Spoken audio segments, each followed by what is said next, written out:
Discipline और time management तो basic basic basic चीज है। डिसिप्लिन इसलिए कि डिसिप्लिन ये बहुत खास प्रकार के डिसिप्लिन सिविल सर्विसेज के लिए चाहिए होती है।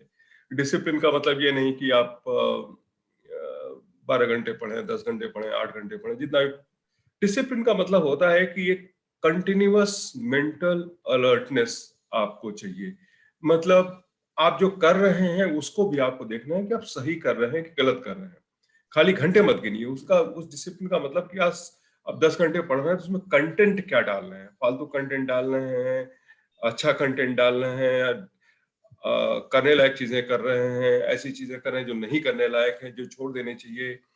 आप मेंटल स्टेट आपका क्या है, वो पॉजिटिव है, वो एफर्ट करना चाहता है, संघर्ष करना चाहता है, या लेड बैक है, आप में सफिशिएंट विल पावर है कि नहीं।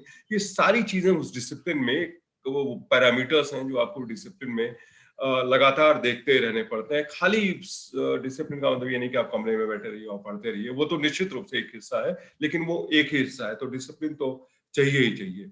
और टाइम मैनेजमेंट में उसी को एक्सटेंड करूंगा कि टाइम मैनेजमेंट उसी का एक हिस्सा है, क्योंकि ये समझना बहुत जरूरी है कि आप सही तरीके से समय का इस्तेमाल कर सकते हैं, खास करके आजकल के जमाने में, क्योंकि डिस्ट्रैक्शंस बहुत है। हमारे समय में डिस्ट्रैक्शंस इतने नहीं होते थे, क्योंकि जैसे उस जमाने में टेलीविजन घर में नहीं होता था, हम तो हॉस्टल में थे खैर, तो वो नहीं होता था, मोबाइल फोन्स नहीं होते थे, कंप्यूटर्स नहीं होते थे, तो there was not much to be distracted. Distraction हो सकता था तो कोई आपका दोस्त आ जाए, कहीं आपको घूमने का मन करे, उस तरह के डिस्ट्रैक्शंस जो एक्चुअल फिजिकल डिस्ट्रैक्शंस बहुत कम होते थे।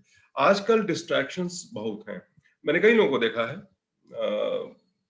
कि वो फोन बिल्कुल पास में रहते हैं, बीच बीच में फोन देखते रहते हैं, और फिर फोन कॉल आ जाते हैं, इस तरह की चीजें होती रहती हैं। डिस्ट्रैक्शन से भी हो सकता है कि नेट पे, इंटरनेट पे अनावश्यक चीजें देखें इस बहाने से कि हम तो नेट पे अपनी सिविल सर्विस की तैयारी कर रहे हैं। देखिए, आपको ये देखना पड़ेगा कि नेट पे क्या देखना है, क्या नहीं देखना है, क्योंकि नेट पे बहुत सारा कचरा रहता है। As and when something is needed, वो करने की जरूरत है। तो आपको बहुत एक अलर्ट तरीके से अपने आप को हमेशा, every moment, every day, you have to calibrate yourself whether you are going on the right path और यू आर डिविएटिंग और you are not doing it in proper manner. So time management भी, उसमें भी आपको वो देखना पड़ता है। फिर भी एक टारगेट तो अपने हिसाब से सेट करना पड़ता है कि हमको इतने घंटे आज कैसे भी करके लगाने, क्योंकि वो भी एक आपको कॉन्फिडेंस देता है। कभी कभी क्या होता है कि ऐसे फेजेस आते हैं जो कि आप थोड़ा सा नीचे महसूस करते हैं, थोड़ा डिप्रेस्ड महसूस करते हैं, लैक ऑफ कॉन्फिडेंस होता है।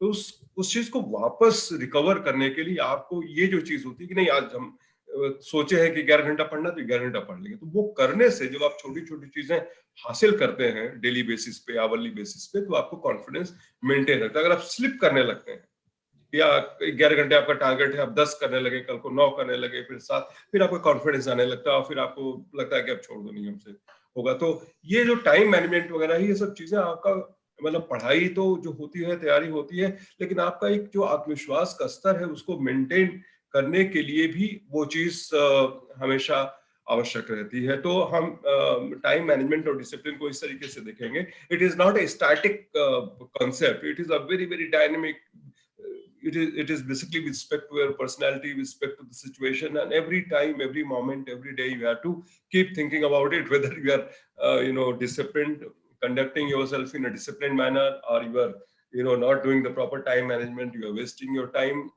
And you have to be honest to yourself. Discipline you have to see yourself. आपको पेरेंट्स को नहीं दिखाना है, आपको भाई को नहीं दिखाना है, वो डिसिप्लिन आपको समझने कि हम डिसिप्लिन है कि नहीं। आपको खुद देखना है कि आप वो टाइम मैनेजमेंट कर पा रहे हैं कि नहीं, पेरेंट्स को नहीं दिखाना है।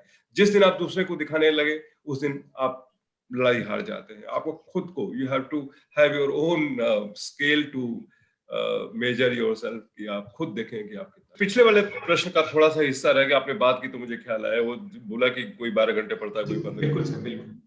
बहुत ज्यादा उसमें उलझिए मत। आप देखिए कि आपकी क्षमता कितनी है। जैसे मैं पढ़ता था, मैं बताऊं, मुझे लगता था कि मैं 11 घंटे क्रॉस नहीं कर पा रहा हूँ।